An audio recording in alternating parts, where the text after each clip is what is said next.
For those who have been living under a rock, television, or more specifically, modern television shows on Disney Plus, kinda suck. It's like McDonald's burgers. You get your food quick and it's got some flavor. However, the quality of your food is, well, let's just say, absolute shit. However, despite Percy Jackson and the Olympians episode 5 being a modern television show on Disney Plus, the episode is actually a prime example of why this episode specifically is a well-gourmet meal compared to the rest of the television episodes being served to audiences today. And I'll tell you why. It's the beginning where we start to delve into why this episode surpasses modern television. And it all starts with the first guy we meet in this episode, Ares. And he's quite the swell guy.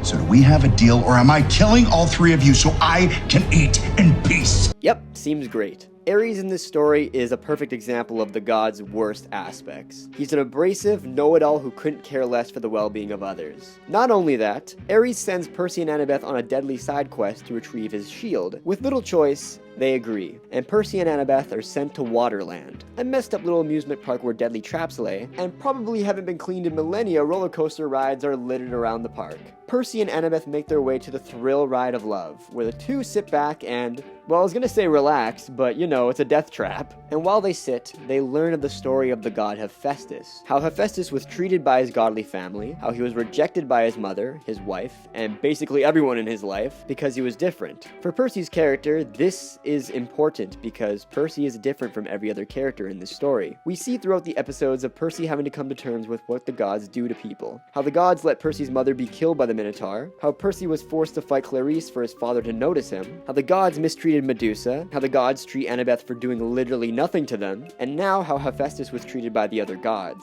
It's a moment for Percy that really allows for him to process just how absolutely horrendous these gods are. Now, Percy and Annabeth, after their very relaxing and not at all terrifying as hell boat ride, comes to the moment where Percy sacrifices himself so that their side quest can be completed. Damn, that's twice in one day. And in turn, Percy is turned into a gold statue.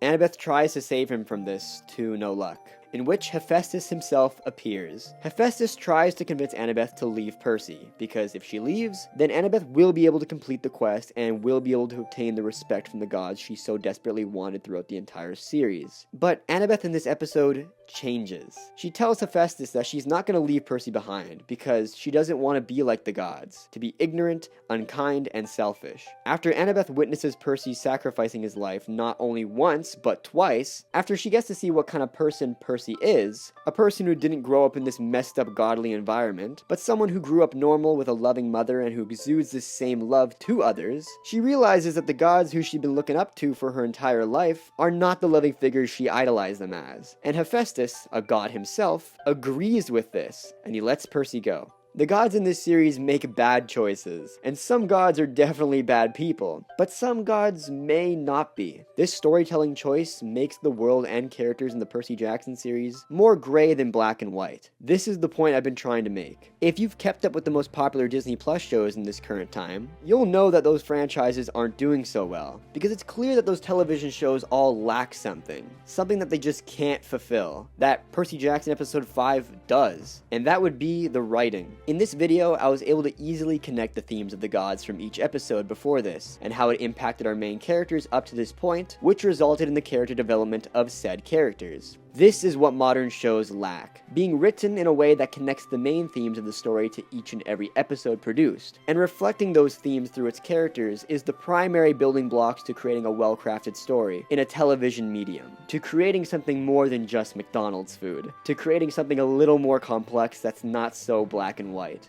So with that being said, what do I rank this episode? 5 out of 5. As someone who enjoyed the original Percy Jackson books, this story had so many references from the books in this episode that really made me happy as a reader. It also brought the Waterland and Tunnel of Love ride to the big screen for the first time, while telling a compelling narrative that surpasses most modern television episodes made today. My only gripes with this episode is them not showing Percy pull Annabeth out of the water. It's a cool moment I would have liked to see in its entirety, but as an enjoyer of the Percy Jackson novels, this episode works so well for me. That's my review of Percy Jackson and the Olympians Season 1, Episode 5. Let me know your thoughts of the episode in the comments below. Thank you for watching.